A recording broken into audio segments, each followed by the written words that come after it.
Então, boa noite e bem-vindos aos Suspeitos do Costume, o podcast onde três padres conversam sobre as entrelinhas dos grandes assuntos da atualidade da Igreja. Antes de mais, também não se esqueçam de subscrever os nossos canais, sobretudo no YouTube e o Spotify. Já temos vindo a dizer isto, nós como transmitimos para o Facebook, passado algum tempo, cerca de um mês, por própria política da plataforma, os nossos vídeos desaparecem, portanto o YouTube é a plataforma onde vamos colocar os vídeos na íntegra. O Spotify depois também, evidentemente, para quem quer acompanhar enquanto conduz. Nós também não damos assim sobressaltos, sustos de maior, não, não há perigo de condução, não distrai, por isso é sempre uma boa forma de nos acompanhar. Hoje é um dia especial, temos connosco o Padre Mário Sousa, biblista, é o presidente da Associação Bíblica Portuguesa, e como viram no cartaz que fomos partilhando, o tema que falaremos esta noite é sobretudo da nova tradução da Bíblia, que é uma encomenda dos bispos portugueses, já em 2012, salvo erro, que encomendaram à Associação Portuguesa então esta tradução para o uso da liturgia e na catequese. Passados estes anos todos, e é na verdade um corresponder ao pedido de algumas pessoas que nos vêm acompanhando, que vão mostrando a sua curiosidade sobre este projeto, sobre esta tradução, e por isso agradecemos desde já o facto do Padre Mário ter aceito estar connosco esta noite para falarmos sobre isso. Entretanto, deixo aqui ao Pablo as honras de apresentar o nosso convidado. Então, boa noite a todos e mais uma vez obrigado ao Padre Mário por estar esta noite connosco. O Padre Mário Sousa é padre da Diocese do Algarve, ordenado em 96 e é pároco em duas comunidades, em Portimão e na Pedra Mourinha. É doutorado em Teologia Bíblica pela Universidade Gregoriana, com uma tese interessantíssima de estudo exegético teológico daquele texto do Evangelho de São João, que nos fala do momento em que, após a morte de Jesus na cruz, é trespassado por uma lança. E esse é a perícope que o padre Mário escolheu para a sua tese de doutoramento. Neste momento é professor do Instituto Superior de Teologia de Évora, na área do Novo Testamento, e é precisamente o presidente da Associação Bíblica Portuguesa, como já disse o padre Tiago, e também o presidente da Comissão Coordenadora da Tradução da Nova Bíblia da CEP.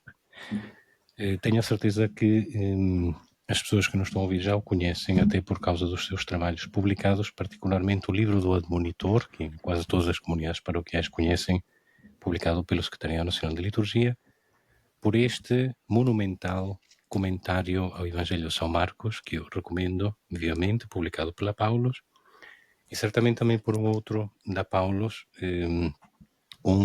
uma coletânea de Lectio Divina que ele fez sobre o Evangelho de São João, portanto, alguns dos encontros de Jesus no Evangelho de São João, entre outras coisas. Depois podeis procurar na internet e encontrareis a lista dos seus artigos e livros. Eu sublinho apenas estes três, porque todos nós conhecemos. E, acima de tudo, neste momento, como eu dizia, é o coordenador do projeto da tradução da Nova Bíblia, que para muitas pessoas torna mais conhecida a partir da publicação deste primeiro volume, já em 2019, entretanto já profundamente revisto, e de que o Padre Mário esta noite nos vai ajudar a entender e a refletir. E precisamente, Padre Mário, eu começava por, ao agradecer a tua presença, perguntar o porquê de uma nova tradução. Porquê que os bispos consideraram que era necessário passarmos a ter uma nova tradução da Bíblia em Portugal? Bem, em primeiro lugar, obrigado pelo vosso convite e pela vossa simpatia, para a gente de facto poder conversar um bocadinho sobre um projeto que é apaixonante, mas que também é super absorvente. E que muitas vezes, pois naturalmente, quem está de fora nem sempre se apercebe de tudo aquilo que é necessário para que o projeto avance, por isso muitas vezes até se interroga do porquê de tanto tempo. Mas quando nós olhamos para a Alemanha e vemos que de facto a Bíblia alemã levou 20 anos a ser de facto traduzida, deixa-nos uma serenidade na alma maior. Pronto, vamos conversando, vocês também vão fazendo as perguntas que de facto assim entenderem. Em primeiro lugar, isto começou logo quando a Associação Bíblica foi constituída, em 2012. O Dom Anacleto, bispo de Pábulo, era bispo de Pábulo, né? Bispo de Viana do Castelo, biblista, e sócio fundador também da Associação Bíblica Portuguesa. Nas primeiras reuniões, se não foi na primeira, foi na segunda, fez-se presente e fez, de facto, à Associação Bíblica este desafio que corresponde a um desejo que a Conferência Episcopal tinha de se fazer uma tradução da Bíblia para o uso, entre aspas, oficial da Igreja em Portugal e depois, porventura, também dos PALOP. Portanto, nessa reunião foi então constituído, ou foram eleitos, indigitados, alguns elementos da Associação Bíblica, não para que a Associação Bíblica assumisse o projeto como seu, mas naturalmente, depois para a tradução de uma Bíblia, têm que ser biblistas, e os biblistas estão na Associação Bíblica, portanto as coisas acabam por se interpenetrarem um bocadinho. Nessa reunião, então, quem ficou? Ficaram 4 pessoas. Ficou o professor Zé Ramos, leigo, que é professor emérito da Faculdade de Letras de Lisboa. Ficou o então padre Tolentino, o padre Carreira das Neves e Moamem, né? Portanto, ficámos os 4. Depois integrou-se também o diretor do Secretariado Nacional da Educação Cristã, porque ao fim e ao cabo é quem depois também financia o projeto, e o diretor do Secretariado Nacional de Liturgia, tendo em conta que a primeira finalidade, está bem em paralelo com outras, é de facto o uso litúrgico. Constituiu-se também um secretariado e os trabalhos que começaram. Portanto, a primeira reunião de trabalho propriamente dita desta comissão, foi em junho de 2012. Nesta primeira reunião, o que é que foi pedido aos biblistas? Que cada tradutor faria apenas a tradução do texto bíblico. Portanto, para quem nos acompanha, naturalmente que a Bíblia não está escrita em português, no seu original ou nos seus manuscritos, mas sobretudo, o Antigo Testamento sobretudo em hebraico, alguns textos em aramaico e outros em grego, e o Novo Testamento em grego. E, portanto, era necessário, de facto, fazer esta tradução. Mas era a tradução sem introduções, digamos assim, aos diferentes livros, nem notas explicativas, a não ser notas justificativas ou filológicas. E, portanto, porque no princípio pensou-se também que depois este texto pudesse ser entregue às editoras, e depois cada editora pegaria no texto e introduziria as notas que entendesse, as introduções que entendesse. Mas, entretanto, a Conferência Episcopal, concretamente o presidente da Conferência, que era o Dom José Policarpo, pensou, já depois dos trabalhos terem começado, que talvez fosse bom, e o Dom Anacleto anuiu, que se fizesse uma tradução para ser editada, ou seja, que a própria Conferência Episcopal fizesse a edição da sua Bíblia para ser editada, o que implicaria, naturalmente, também, então, fazer-se as introduções e fazerem-se as notas explicativas, aquelas notas que nós encontramos nas Bíblias católicas em rodapé.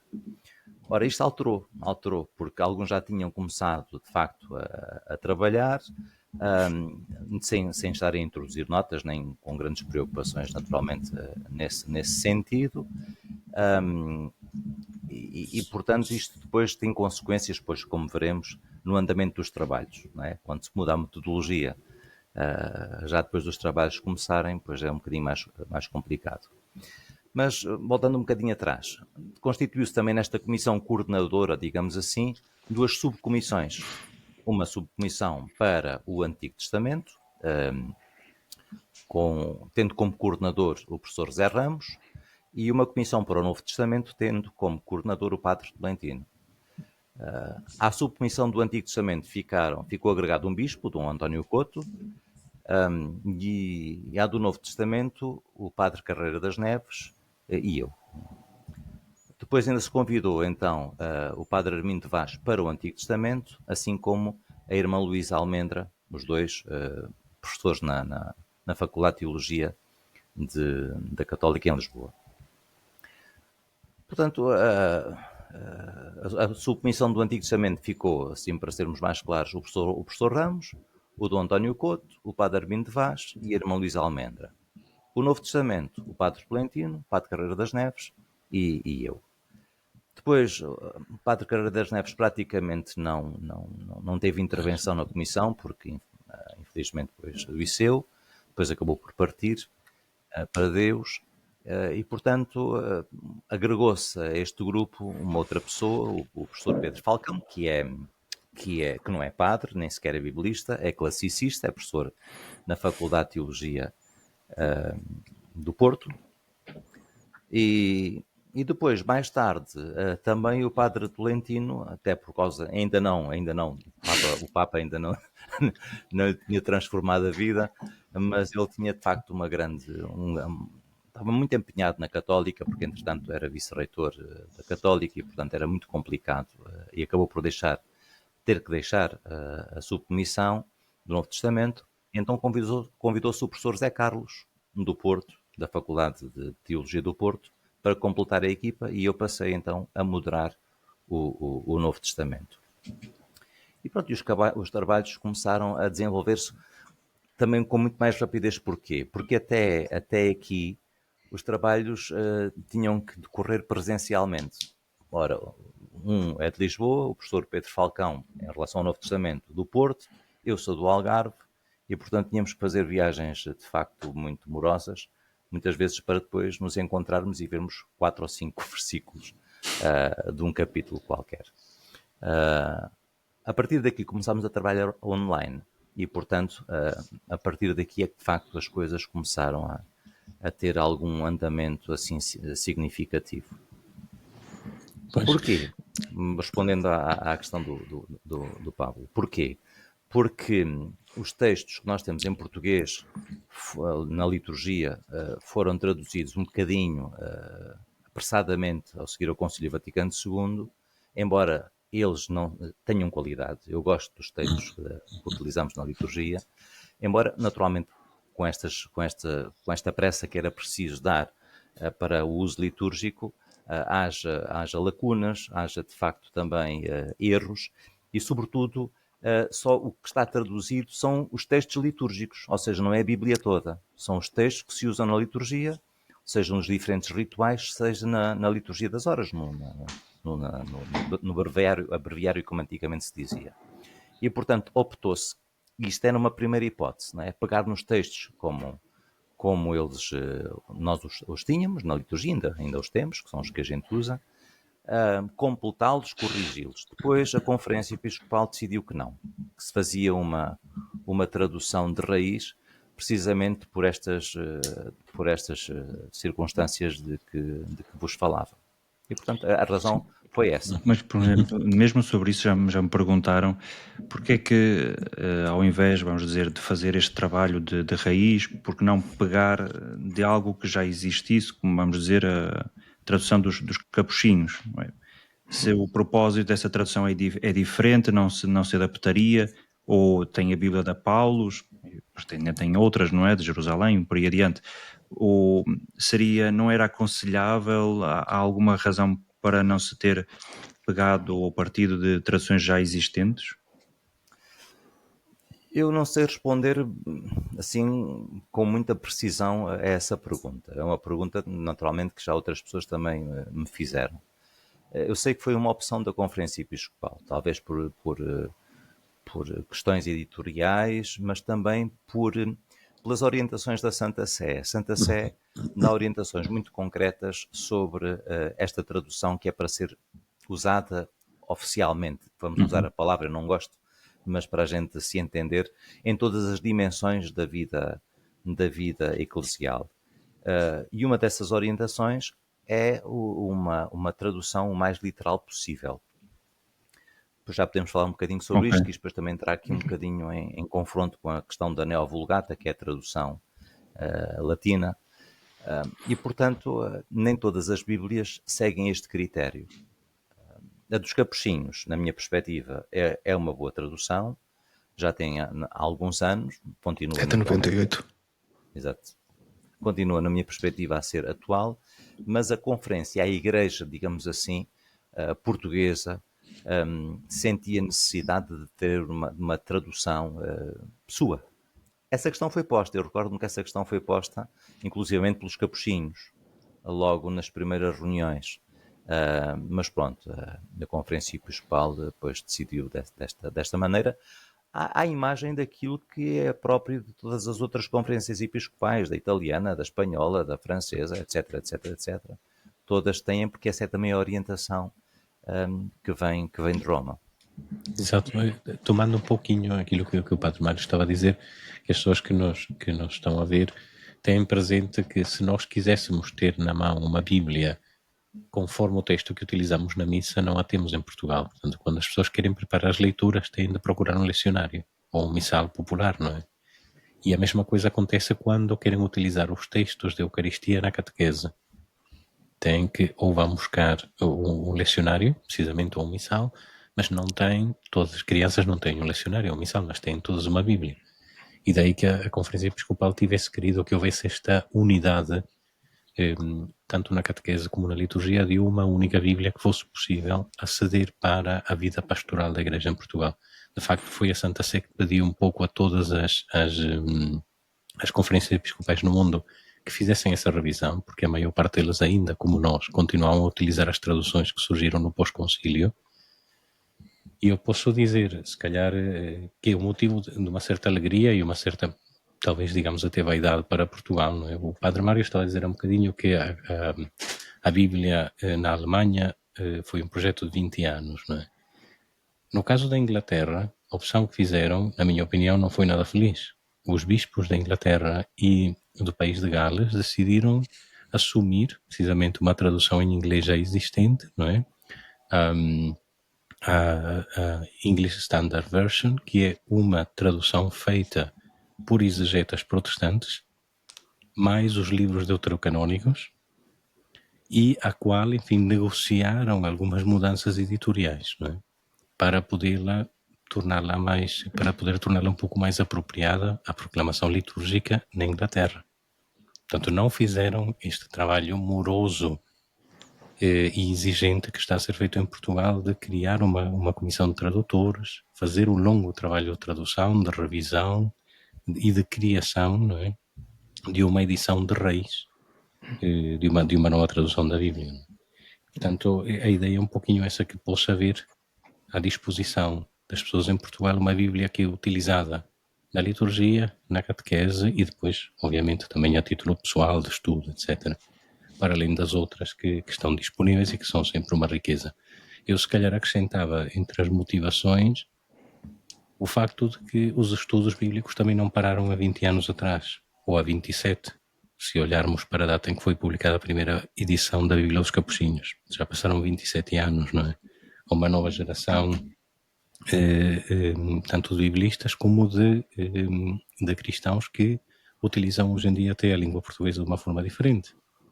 E, portanto, a necessidade de tradução também vem disso, porque a língua também se transforma, a nossa forma de pensar também se transforma e os estudos bíblicos não pararam.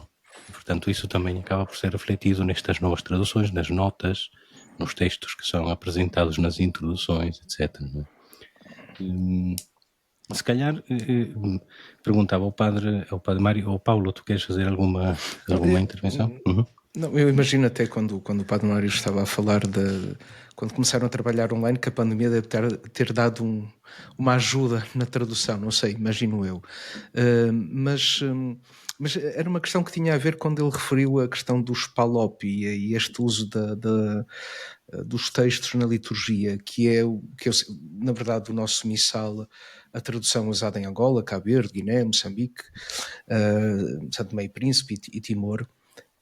Mas faz sentido hoje, por exemplo, que agora este novo texto, ou esta nova tradução, em cada um destes países, porque estamos a falar da questão da língua. Bem, nós sabemos que é português, Timor-Leste é uma das línguas oficiais, mas faz sentido isso, no sentido que estamos a falar já o português, mas um português em Angola não é... quando falamos da tradução, falamos também da compreensão do mundo, da forma como se olha o mundo, não é? Das relações. Faz sentido que esse texto seja levado também a esses países, Angola, Cabo Verde, Guiné, Moçambique, ou, enfim, por uma questão até de dificuldade de encontrar tantos biblistas que possam fazer a tradução, é o que é possível. É um bocadinho uma mistura. Por um lado, a Santa Sé dá orientações de que os países que têm a mesma língua possam ter, na medida do possível, os mesmos textos litúrgicos e depois, por consequência, naturalmente também os textos bíblicos. Mas, por exemplo, no Brasil não é assim. O Brasil tem uma tradução própria e tem também livros litúrgicos próprios. Eu penso que também terá a ver depois com a dificuldade, como o Padre Paulo dizia, que é de facto, por exemplo, em Timor, ter biblistas em número suficiente para se fazer uma tradução desta dimensão. Porque o que está a dizer, mesmo em relação à língua, nós acabamos por nos deparar com isso também nas próprias traduções, porque eu não disse ainda há pouco, mas uma das preocupações iniciais, e que depois teve naturalmente concretização, foi alargar, não serem só biblistas de Portugal. E, portanto, alargou-se um bocadinho, convidou-se também de outros países, mas acabaram depois por aceitar, e aqui também se revela um bocadinho a dificuldade, os outros não tinham essa facilidade, de Angola e do Brasil. O trabalho de revisão foi terrível, porque naturalmente a forma de se construir, de se falar, é muito diferente. Portanto, este projeto que tinha de facto esta mais-valia, parece-me, de alargar o leque de tradutores, fomos mais de 40, depois revelou-se de facto um critério pernicioso, porque, vamos imaginar, quer dizer, temos os 3 evangelhos sinóticos com frases exatamente iguais, Mateus, Lucas e Marcos, traduzidos por pessoas diferentes. Depois a harmonização, se as frases iguais têm que estar iguais na tradução nos três. Tem que chegar ali um consenso dos 3 tradutores, imagino. Isso é impossível. Qual é o trabalho que a submissão faz? É de facto essa harmonização. A mesma coisa com as cartas de Paulo. Não é? Portanto, os conceitos de Paulo são sempre os mesmos, mais ou menos, mas evoluem, mas são sempre os mesmos. Ora, várias pessoas, cada um a traduzir a sua carta, depois isto revelou-se de facto muito difícil. Portanto, se é assim na tradução, a gente também é capaz de perceber o que será depois na auscultação litúrgica. Uma outra questão, desculpa lá, Pablo, não sei se mas tinha a ver com que eu creio que aconteceu na Inglaterra com esta questão da linguagem inclusiva.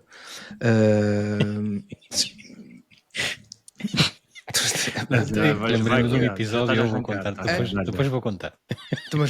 Não, quer dizer, a minha pergunta é que se isso também entre os tradutores se colocou essa questão, quer dizer, porque a língua evolui, não é? E é isso que eu estou a dizer, até a forma de se relacionar, ou a questão dos pronomes, tudo isso, não é? Porque na verdade é uma questão social, não é? Está aí presente. Se isso também já se colocou, digamos, entre vós, entre os tradutores. Entre os critérios, não é? Os critérios, precisamente. Se não for revelar nada de especial.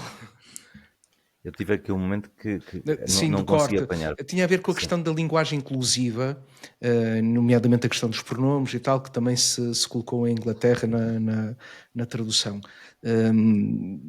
Portanto, que é também uma questão que se coloca, não é? E se perguntar se isso colocou-se entre os tradutores da versão portuguesa. Não muito, não foi de facto uma questão que surgisse assim, talvez tenha sido aflorada, mas não se tornou uma questão assim muito premente, porque também as orientações são que o texto seja o mais literal possível. Ok.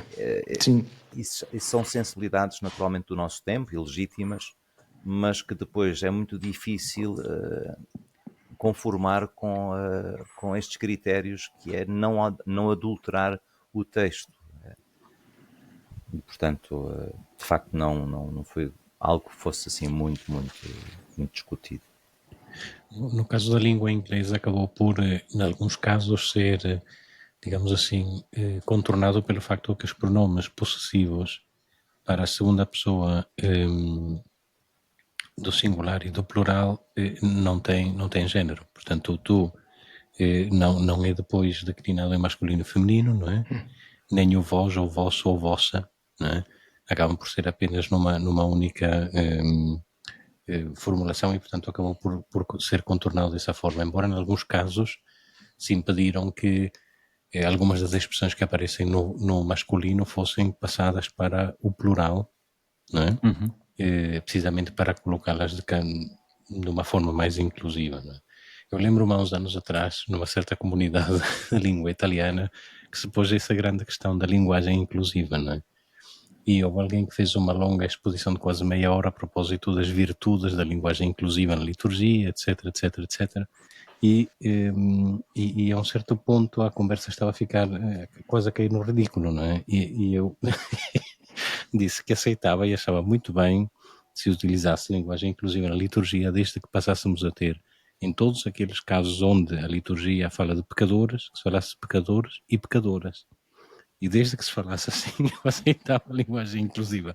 De outra forma, não via sentido nenhum. Se era para haver igualdade, tinha de haver igualdade em tudo. Portanto, há pecadores e há pecadoras. Mas, enfim, penso que no nosso caso não se colocou tanto isso, mas colocou-se uma outra coisa que se calhar ia pedir ao Padre Mário para nos falar um pouco, que é a questão do uso precisamente do tu ou do vós. Ia falar precisamente disso, transmissão de pensamento. Essa sim foi uma questão, não é?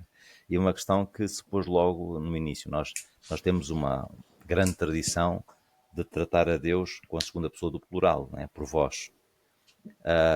E a Bíblia nunca o faz. A Bíblia trata sempre a Deus por tu, quer no hebraico, quer no grego, quer no aramaico, quer no latim. E, portanto, essa foi uma questão que se pôs logo no princípio dos trabalhos, penso eu, logo na primeira reunião, em 2012. E também aqui há um outro aspecto que a gente depois pode falar. Nós tentámos que esta tradução fosse o mais sinodal possível. E também em relação a esta questão, porque consultaram-se todos os tradutores. Tenho aqui os dados, deixem-me ver, assim dou-vos coisas concretas. Consultámos todos os tradutores. Das 19 respostas que vieram, 17 dos biblistas foram a favor do tu. Portanto, só 2 a favor do vós. Assim como dos liturgistas, melhor dito. Consultámos também os liturgistas, vieram 11 respostas, 3 pelo tu e 7 pelo vós, ou 8 pelo vós. Portanto, desculpem, 7 pelo vós e uma com as duas fórmulas, que eu não sei como é que isso seria possível, mas pronto. Tinha um professor de filosofia que dizia cada cabeça é seu estouro. E de facto, às vezes é um bocadinho assim. Mas para além destes especialistas, digamos assim, consultámos ainda, isto por iniciativa até do Dom Anacleto, os participantes no Encontro Pastoral Litúrgica Nacional em 2012. E vieram 534 respostas. Pouco mais de metade pelo tu. E é interessante reparar que das 37 respostas de jovens, que é a nossa grande questão, os jovens hoje, o vós, vocês no norte é um bocadinho diferente, aqui no sul ninguém utiliza o vós, não é? Aliás, como vocês disseram, sou pároco, e uma das coisas que os acólitos fazem quando chegam à sacristia é um deles faz uma oração que tem a ver com aquilo que ouviu na homilia. É uma forma deles também estarem atentos à palavra e à homilia. E às vezes é aflitivo a gente ver a ginástica que os miúdos fazem, porque por um lado não querem tratar a Deus por tu, porque pensam que poderá ser uma falta de respeito, mas não conseguem conjugar os verbos na segunda do plural. E então tratam a Deus por você.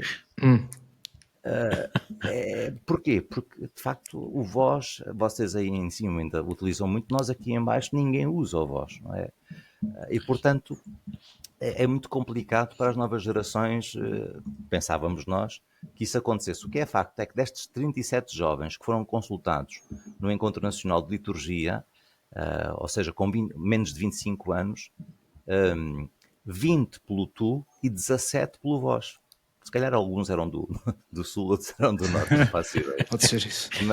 Mas é significativo isto. Mas para além disto, ainda se consultou a Sociedade Científica da Universidade Católica, através até do cardeal Tolentino, na altura padre Tolentino. E também aqui houve uma, digamos assim, uma decisão maioritária pelo tu, mas não assim tão significativa em relação ao vós. Portanto, é uma questão que divide. A CEP, né? Portanto, a Conferência Episcopal, isto depois foi a Assembleia Plenária, e então decidiu-se pelo tu. Porque, só um parênteses... Na Bíblia, sim. É um parênteses que ainda, por causa desta questão do tu e vós, para contextualizar, penso que foi mais ou menos em 2019, salvo erro, não é? Onde também saiu um conjunto de notícias por causa da alteração ou possível alteração do Pai Nosso, não é? Entre os quais se falava sobre esse o tu, o vós, para além daquela questão do maligno e por aí adiante, mas o vós e o tu também estava presente nessa possível alteração e as pessoas questionavam se era só uma alteração na tradução da Sagrada Escritura, ou se isso depois teria incidência até na alteração da própria oração em contexto litúrgico e da piedade pessoal, não é? Nessa decisão dos bispos portugueses, essa segunda questão, ou seja, do impacto que isso teria, ou influência que isso teria na liturgia, ficaria para uma segunda etapa. Mas, de facto, são questões que se interpenetram, porque se nós estamos a traduzir os Salmos e somos fiéis ao texto bíblico, temos que traduzir por tu. Mas depois os salmos são usados na liturgia. E como é que fazemos? E depois temos salmos que tratam Deus por tu e depois temos orações coletas que tratam Deus por vós. Não é uma questão fácil. Inclusivamente para mim, também fico muito indeciso. Não é uma questão fácil. Mas terá que se tomar uma decisão. Por um lado, estarmos a pôr o vós no texto bíblico não tem sentido, não é isso que lá está. Mas por outro lado temos séculos de tradição, não é? Quer dizer, séculos de tradição. No latim a tradição é o tu. Mas no nosso contexto, o vós, de facto, acaba por ainda estar muito presente e não é fácil decidir.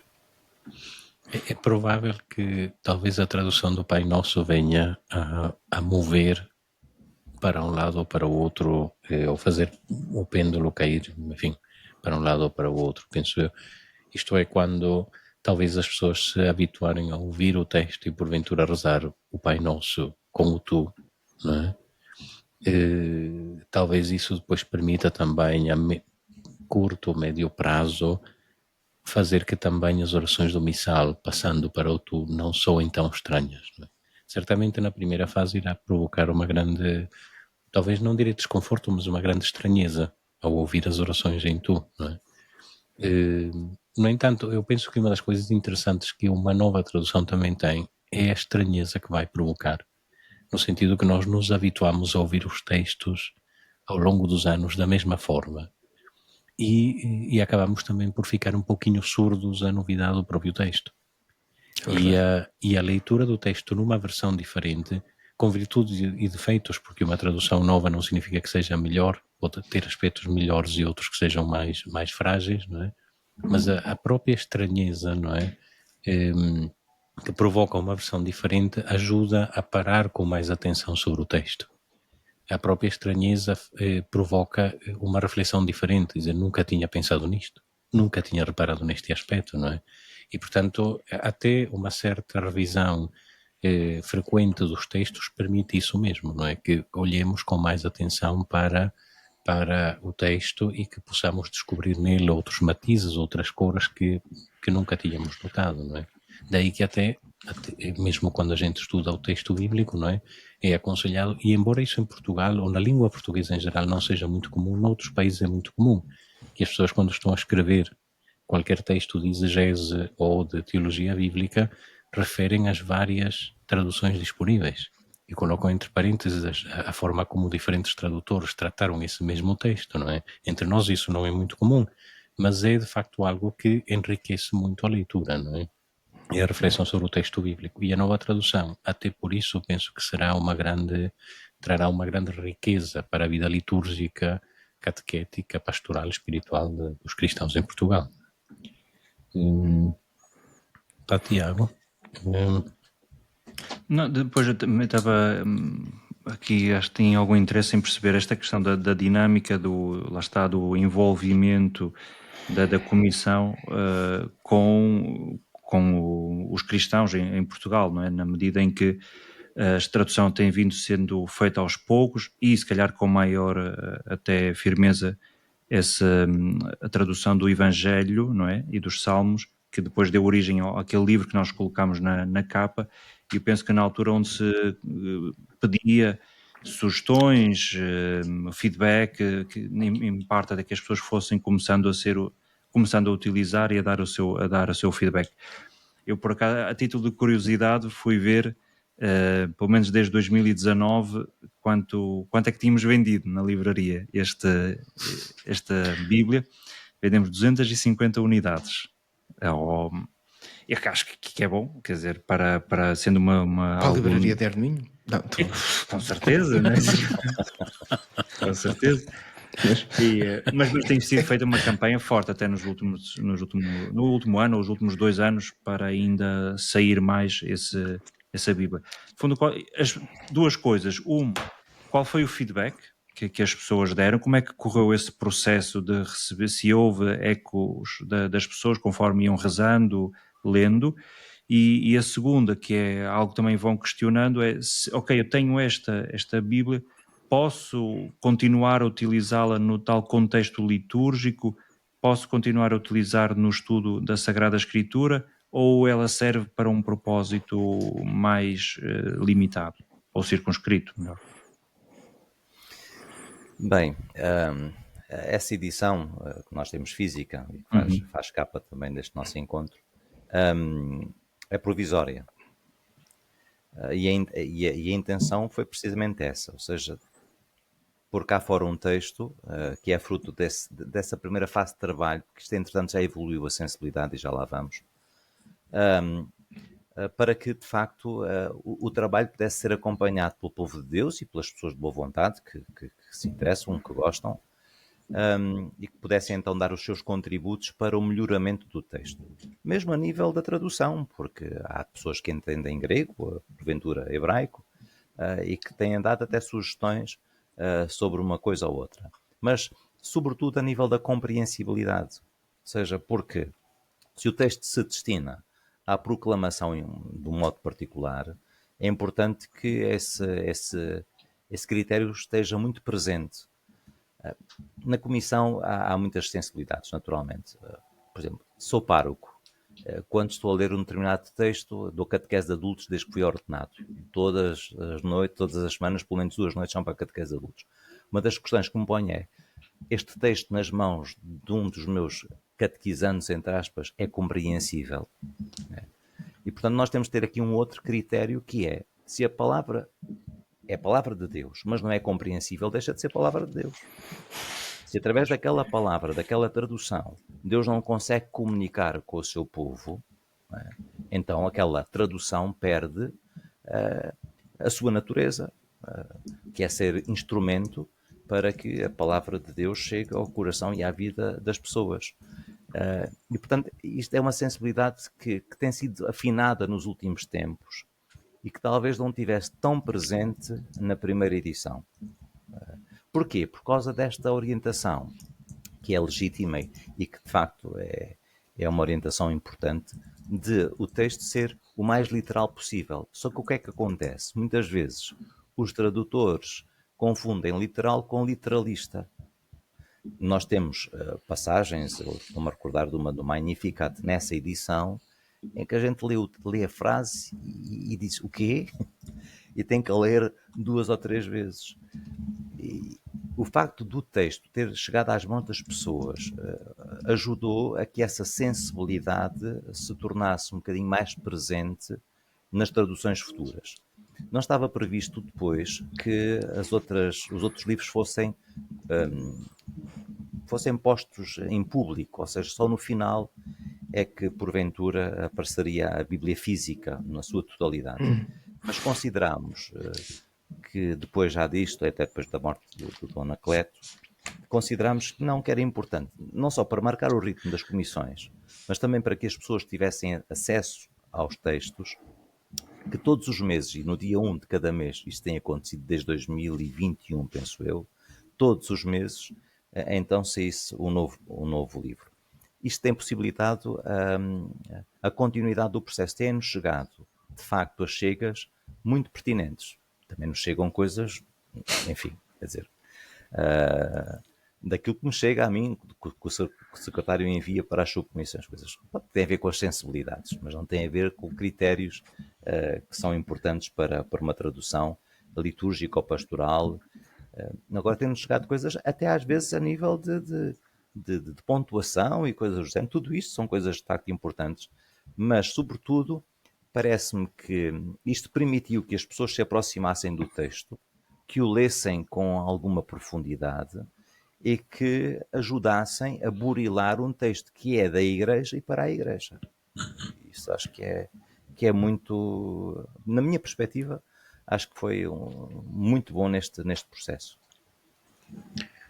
A esse propósito, eu confesso que na altura, quando foi publicado o volume, não é? O tal volume da Bíblia, dos 4 Evangelhos e os Salmos, ainda antes da publicação, quando o Dom Anacleto me referiu um pouco como é que estava a ser pensado a fazer a publicação, não é?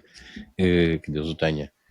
Eu lembro-me que na altura sugeri 2 coisas, que era que a publicação fosse feita de outro jeito, que era, em vez de publicar os 4 Evangelhos desta forma, fosse publicado um evangeliário dominical com o novo texto. De tal forma que fosse usado nas paróquias durante 2 ou 3 anos, porque ali sim iria provocar um maior contacto da maior parte das pessoas com o novo texto bíblico, não é? E a maior parte dos párocos. Porque a impressão que eu tenho é que, de facto, uma grande parte dos párocos não o tem lido, não tem dado grande feedback. Há um grupo que o tem feito, mas um grupo relativamente restrito, não é? E que os salmos fossem publicados numa edição nas 4 semanas de Saltério, só mesmo os salmos organizados nas 4 semanas, tal como a gente os reza, porque ali iria permitir de facto um contacto durante um par de anos, não é?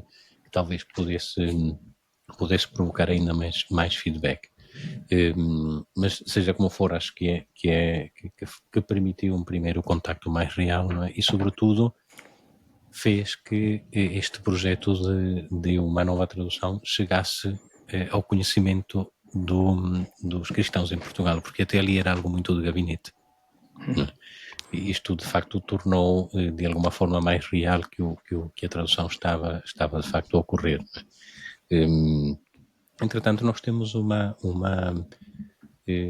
pergunta que foi feita no chat por uma das pessoas que estão a participar, a Joana Freudenthal. Ela perguntou se há alguma diferença no conteúdo da Bíblia como tal.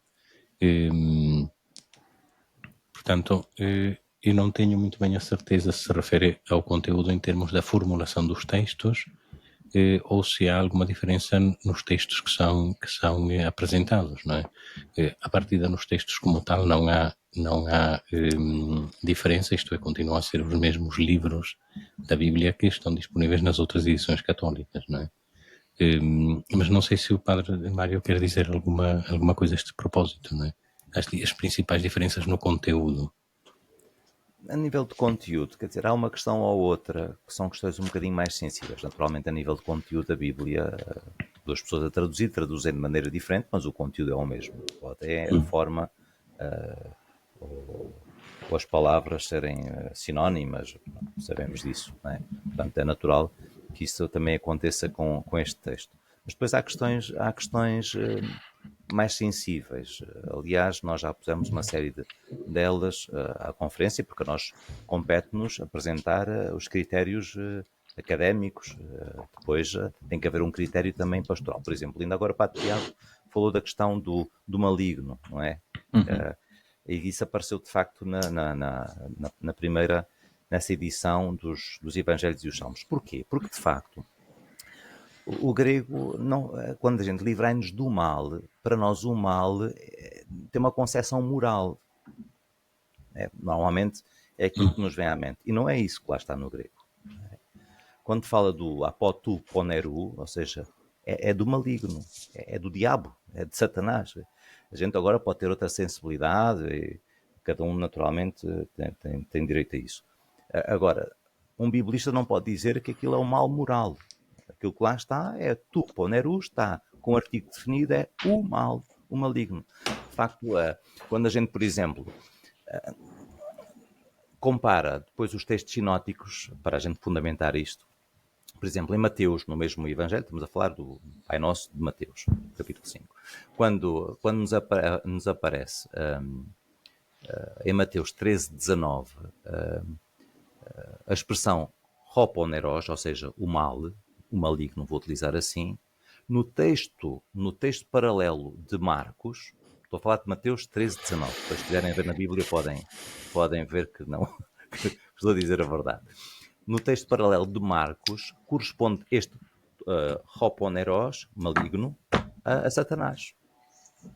E no texto, na frase paralela de Lucas, ao diabo. Portanto, se nós pusermos estes três textos, são a mesma frase, o que é que muda? Muda a designação desta personagem, entre aspas. Sim. E, portanto, em Mateus, o mal é o maligno. Portanto, a nossa questão é, nós estamos todos habituados a falar, a livrar-nos do mal. Isto é muito sensível, eu percebo que isso é verdade. Mudança, é uma total mudança de mentalidade, não é? Que eu acho que isso provoca depois. Mas o que é que nos compete a nós, enquanto biblistas, dizer-nos, olha, o que está no texto é isto. Pois. Agora, depois tem que haver outros critérios também Mas, que Padre sejam... Mário, há um salmo, tem a ver com isso precisamente, por exemplo, um dos salmos, que é o Salmo 116, o versículo 15. Eu fui ver agora, consultar, podem consultar os livros traduzidos, partilhamos o link no YouTube, eu também partilhei depois no meu mural do Facebook. E tem este, que sempre me fez confusão, ou custou compreender, depois mais tarde numa outra tradução é que eu percebi melhor o que é que significava, que é o versículo 15 do Salmo 116, que é preciosa aos olhos do Senhor a morte dos que lhe são fiéis.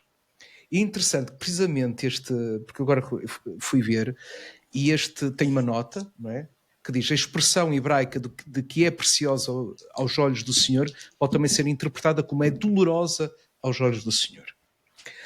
Mas o que é apresentado, não é, no texto, não é... Eu acho que nós, portugueses, entendemos melhor, quer dizer, agora, eu não sou tradutor, não sou nada disso, mas acho que uma pessoa compreende melhor o que o salmista quer dizer se lhe disser é dolorosa, ou seja, custa a Deus a morte dos seus fiéis. É preciosa, quase que... É desejável, quase que é desejada, no sentido positivo, não é? Eu não sei se quero entrar em si umas coisas tão particulares, não sei quem é o tradutor, não tem nada a ver com isso, não é? Mas agora tive curiosidade de ver, porque acho que tem a ver com isso, e tem a ver, e há pouco disse uma coisa, embora agora haja muitos especialistas em latim e portanto o latim é uma coisa agora vulgar, não é? Quase é uma brincadeira, desculpa, é um apontamento, enfim, desculpa, é uma piadinha, mas uma piadinha, enfim, é mesmo isso, uma piadinha, porque tem a ver com esta compreensão, com esta relação com Deus. Quer dizer, muda completamente a minha compreensão e vivência e a expressão da minha fé, não é? Dizer, livrai-nos do maligno, livrai-nos do diabo, quer dizer, E portanto, porque o esforço saía-se. Há uma das coisas que eu gosto muito que é das tentações de Jesus, né? Quando o diabo se faz teólogo, não é? E portanto exegeta, porque é precisamente aí, nas subtilezas, né? Quase que também no relato do livro Gênesis, na tentação, que entra, digamos assim, o maligno, não é? E depois o Padre António Vieira dizia, não é? A palavra de Deus na boca de Deus é a palavra de Deus, a palavra na boca do diabo é a palavra do diabo, não é? Basicamente ele diz isso. Portanto, mas agora aqui, não sei, esta era uma acho que é muito mais claro, é dolorosa, não é? Neste caso, do que é preciosa. É mais um comentário, não é? Mas tive curiosidade de ver isso. Desculpa. Mas Padre Paulo, de facto, aquilo que está a dizer também, de alguma forma, concretiza aquilo que são as diferentes sensibilidades, mesmo dentro da comissão. Né? A minha sensibilidade é que aquilo que está em nota devia passar para o texto. Porque isso é que vai ser lido, não vai ser a nota. Não é? Pois, evidentemente. E depois, então, em nota, literalmente, tal. Se bem que a própria nota diz que é possível essa leitura também no hebraico. E isso é que é uma riqueza. Pronto, tem que haver depois aqui compromissos, né? Porque claro. Trabalhar em equipa é precisamente trabalhar assim. Mas pronto, em relação àquilo que eu dizia há pouco, quer dizer, esta sensibilidade pastoral, aquilo que o Padre Paulo dizia, de facto é aquilo que qualquer pessoa, um dia quando for ler esse texto, também pensará, então, mas Deus gosta da morte dos seus amigos. Por exemplo, Deus não poupou o seu próprio filho. É uma coisa que a gente canta na Semana Santa. Uhum. Eu penso, agora não me recordo, são pormenores, mas na sequência de que estamos a dizer, eu penso que agora Deus não preservou, ou seja, é um bocadinho diferente. Deus não preservou o seu próprio filho. Ao completar o que falta à paixão de Cristo, falta alguma coisa à paixão de Cristo, é isso. Completar em mim o que me falta da paixão de Cristo. Não é? Quer dizer, a ideia é esta. E muda completamente. Muda completamente. Portanto, em relação à nossa Joana, não é? Que a pergunta que a Joana fazia. Entretanto ela esclareceu e para confirmar que sim, que referia-se ao significado de palavras e ideias, se alguma coisa mudava nesta tradução. E ainda bem que estamos a tocar neste assunto, porque não, quer dizer, é daquelas coisas que pouco talvez se reflita conscientemente o impacto condicionador que uma tradução da Sagrada Escritura pode ter em cadeia, não é? Porque seja a título da espiritualidade uma correta imagem de Deus ou deformada, vinda de uma tradução, que é uma e possível tradução, entre outras, mas até para o estudo da Sagrada Escritura, porque mesmo da teologia, vou fazer teologia porque uma coisa é um exegeta, outra coisa é um outro tipo de teólogo dogmático ou de direito canónico, não interessa, há várias especialidades dentro da teologia e inclusive da pastoral, que não havendo essa consciência, não é, que às vezes algumas espiritualidades ou algum modo de viver, cada um a sua fé na relação com Deus pode estar condicionado. E depois também, eventualmente, o outro lado mais extremo, que seria de uma leitura literal até da própria Sagrada Escritura, que há também ainda quem o queira fazer. E por isso a tradução é sempre tem que sempre haver uma opção e tem que haver critérios, e nesse aspecto acho que é importante que os critérios que presidem a tradução desta nova tradução, peço desculpa a redundância, que sejam claros, não é? Já agora, peço desculpa, temos aqui outra pessoa a perguntar se nesta edição as notas de rodapé serão de cunho mais científico ou pastoral, não é? Se houve alguma decisão nesse âmbito. Sim, houve evolução. No princípio era assim qualquer tipo de nota, tipo Bíblia protestante, e depois não, optou-se, como dizia há pouco, por se inserir também notas explicativas e teológicas, não apenas de conteúdo cronológico, etc, mas também de conteúdo de sentido. E por isso é que isto também tem levado tanto tempo, porque havia traduções que não tinham uma única nota. Portanto, para além da revisão da tradução em si, é preciso enriquecê-la com estas notas. Mas sim. Optámos no Novo Testamento. Depois há aqui também, naturalmente, são duas comissões diferentes, embora haja uma coordenação, mas depois há também formas diferentes de trabalhar. Por exemplo, no Novo Testamento, se vocês forem ao site da Conferência Episcopal, estão lá os livros todos, estão postos online. Nós temos. E se forem os do Novo Testamento, há uma série de notas em que aparece lit, ou seja, literalmente tal. E às vezes até as pessoas podem ver para ver a dificuldade que às vezes é a interpretação de determinada construção grega.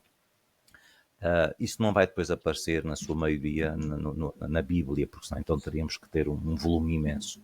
Mas a ideia é que permaneçam online. Ou seja, que online a gente as mantenha, que depois na edição física, depois por necessidade económica de economizar espaço, que não. Quando é que prevém terminar a tradução? Eu acho que... peço ao Senhor que seja antes da chegada do Messias. Eu vou dizer que quando se acaba uma tradução, tem-se começar novamente Olha, se podemos entrar nos discos pedidos já agora, né, para alterar, que é para atrasar ainda mais a edição.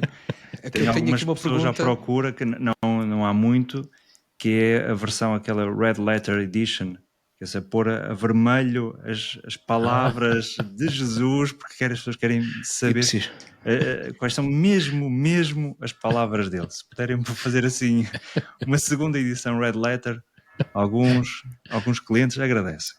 Os poetas hoje, em vez de falarem de ipsíssima verba, né, das mesmíssimas palavras, falam mais da mesmíssima intenção, né? Ou seja, daquilo que Jesus verdadeiramente quis dizer. Né? Como Jesus falava em aramaico, e nós temos palavras gregas. Mas eu tenho aqui um pedido. Uma primeira tradução logo nos inícios. Eu tenho aqui 2 pedidos já agora. Um é do Sr. Dom José Cordeiro. Não, estou a brincar. Mas porque ele, mas podia ser para quando a tradução da Bíblia em mirandês, que também é. Já, em Itália há muitas traduções, depois não sei se são oficiais, mas há traduções. O dialeto já por si é enfim, às vezes é um abuso, não é? Estou a pensar aqui no corso. Não sei se tem tradução da Bíblia em corso, mas é uma língua, verdadeiramente uma língua, não é? Depois, na Espanha há muitíssimas. Então, existe em o Espanha, dicionário galego, não é? Mas fora esta brincadeira, mas mirandês é uma outra língua, é uma língua oficial, uma das línguas oficiais portuguesas, aliás, com o português. Mas tem a ver com outra coisa e tem a ver com o facto de estar aqui nos congregados, reitor dos congregados. Nós temos uma comunidade aqui surda que celebra a Eucaristia. E portanto todos os domingos há interpretação em língua gestual portuguesa e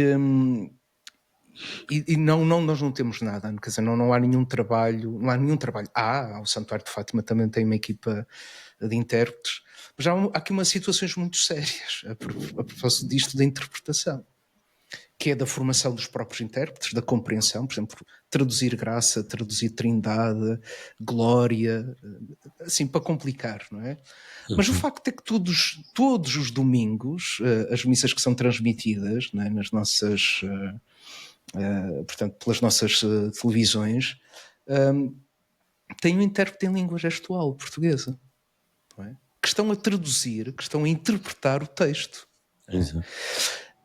E graças a Deus que eu não sei língua gestual portuguesa, não sei pouco mais que um bom dia e algumas coisas, não é? Cristo, não é? Portanto, que é muito interessante, não é? Isto que eu acho que é preciso um cuidado, que acho que é preciso fazer um trabalho, não é? E lhe perguntar até ao Padre Mário se há algum projeto, se alguma vez se pensou nisso, porque depois quando já agora, e para terminar, quando nós começamos a ter aqui a comunidade nos congregados, para mim valorizou a própria liturgia, porque a nossa liturgia está cheia de símbolos, quer dizer, tem as cores, tem os gestos, tem os perfumes, tem a luz, não é?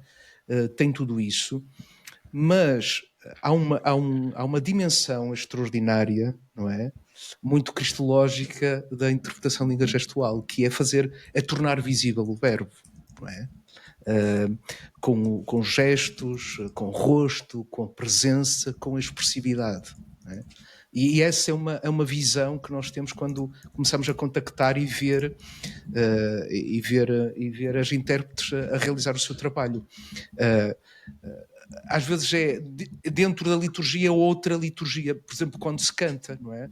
Dança-se, não é? Mas dançam mesmo. E, porque de facto a língua gestual envolve o corpo todo, não é só as mãos, é tudo, não é?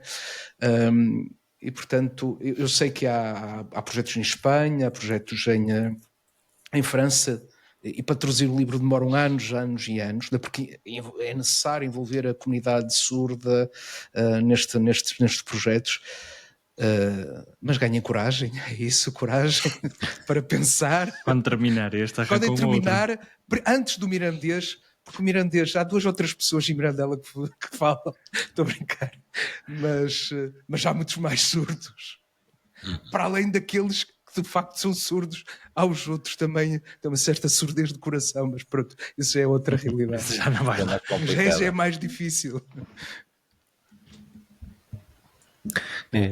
Se calhar eu queria partilhar uma nota que há alguns dias tenho estado a refletir, até por causa de umas leituras paralelas, não é?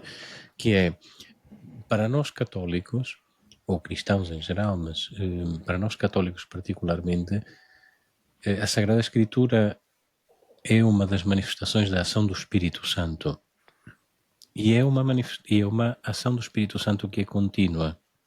Não apenas no processo de redação, mas até no processo de tradução. Porque a Bíblia que nós utilizamos, como o Padre Mário há um momento refletiu, apresenta-nos já em si mesma uma tradução das palavras de Jesus do aramaico para o grego, e inclusive em alguns livros do Antigo Testamento, como o livro de Ben Sirá, por exemplo, a tradução para o grego de um texto hebraico que durante séculos era desconhecido, mas que nos foi transmitido através dele também de uma tradução.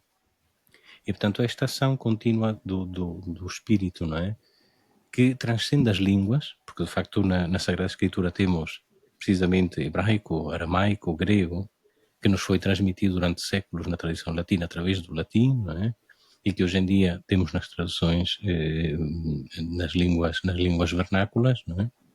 Há uma contínua ação do Espírito Santo que inspirou não só os escritores, mas também os tradutores da palavra e aqueles que ainda hoje se dedicam a ler a Sagrada Escritura e a ensinar a Sagrada Escritura. Portanto, mais do que um texto em si mesmo apenas que tentamos traduzir com palavras mais modernas ou mais atuais, acreditamos que o Espírito Santo continua a mover a Igreja neste processo contínuo de leitura, de escuta e de anúncio desta mesma palavra, não é? E é algo muito bonito pensar que precisamente o Espírito continua a trabalhar, não é? Ainda hoje, em todos aqueles que leem, que escutam, que pregam a palavra de Deus, não é? E penso que isto é motivo de ação de graças também para todos nós, não é? Saber que a palavra de Deus continua viva e eficaz, mais penetrante que uma espada de 2 gumes, até aos nossos dias, não é? Até este preciso momento, até este mesmo segundo. E posto isto, nós temos de começar a encerrar a nossa sessão, o nosso encontro desta noite. E eu, em primeiro lugar, queria agradecer ao Padre Mário pela disponibilidade de estar connosco, por partilhar esta experiência extraordinária de coordenar a equipa de tradução deste longo projeto, que já leva mais de 12 anos, 12, 13 anos, mas que, se Deus quiser, tem fim à vista. Por isso... Sim, ainda agora não fui muito concreto com o Padre Paulo. Eu espero que na Assembleia de Abril a gente possa entregar, pelo menos ainda um bocadinho, a precisar de ser burilado, mas já à Conferência Episcopal possamos entregar os livros traduzidos. Ótimo. Nós ainda queríamos recordar a todos ou informar que nos dias 7 e 8 de novembro a Associação Bíblica Portuguesa organiza as suas primeiras jornadas. E passava a palavra ao Padre Mário. Neste momento já aparece online o cartaz. Se quiseres apresentar brevemente a iniciativa. Ok, obrigado. Pois, nós temos feito, todos os anos fazemos o nosso encontro e acabamos por também ter sempre um tema de aprofundamento a nível dos estudos bíblicos, mas sentimos também a necessidade de começarmos a ter alguma pastoral bíblica a nível da associação. E, portanto, este ano, em conjunto com a Brutéria, em Lisboa, vamos promover as primeiras jornadas, no dia 7 e 8, como aí podeis ver no cartaz, no programa. Na primeira noite, com entrada livre, uma conversa entre o Dom Alexandre Palma, o Bispo Auxiliar de Lisboa e teólogo, e a escritora Lídia Jorge, precisamente sobre a leitura e a pessoa de Jesus que cada um vê nos textos bíblicos, e tudo isto acontece no enquadramento dos 1700 anos do Grande Concílio de Niceia, o Grande Concílio Cristológico. Nós não vamos muito por aí, mas neste contexto, procurar, de facto, depois no dia a seguir, sobretudo, nesses temas que aí vedes, procurar aprofundar a visão e a maturação que as primeiras comunidades cristãs vão fazendo do mistério e do ministério de Jesus. A forma como Jesus foi visto pelos judeus, pelo seu povo, depois os hinos pré-paulinos, onde já ali se saboreia uma primeira cristologia, ou seja, uma primeira reflexão sobre o mistério de Jesus.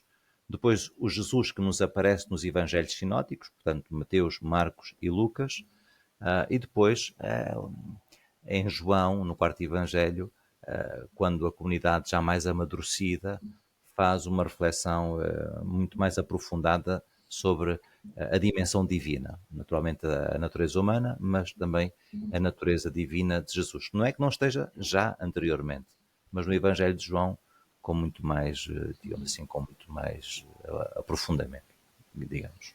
Portanto, isto é possível participar quer presencialmente, quer online. A inscrição é preciso fazê-la no site da Brutéria. Portanto, é apenas procurar a Brutéria, está lá a atividade e, portanto, online fazer a inscrição. Teremos muito gosto nisso. Ok, partilhamos também o link, não é, Pablo, aqui nos nossos comentários para quem quiser aproveitar o momento e inscrever-se. Claro. Você Padre Pablo, não sei, queres fazer as honras da casa? Okay. Para Tiago, se quiseres. Pronto. Nada. Não pensei que ias terminar tu, mas nada, agradecer ao Padre Mário. Foi uma noite muito significativa e produtiva, nesta lógica que há, de facto, muita gente tem vindo a questionar sobre este trabalho encomendado pela CEP, esta nova tradução, alguma ansiedade até saber quando ou como é que pode utilizar, lá está, na liturgia, na catequese e no estudo pessoal que tem a partir da palavra de Deus. Felizmente, mesmo na livraria, confesso que tenho vindo a ver cada vez mais pessoas à procura de uma Bíblia e perguntam que Bíblia utilizar para estudar e rezar em casa. Já não é só comprar a Bíblia para a catequese, não é? Para os filhos, e isso tem-se visto na comunidade brasileira, digo já, tem muito mais ativa nisso do que a comunidade portuguesa. E por isso agradecemos ao Padre Mário a disponibilidade para estar connosco esta noite.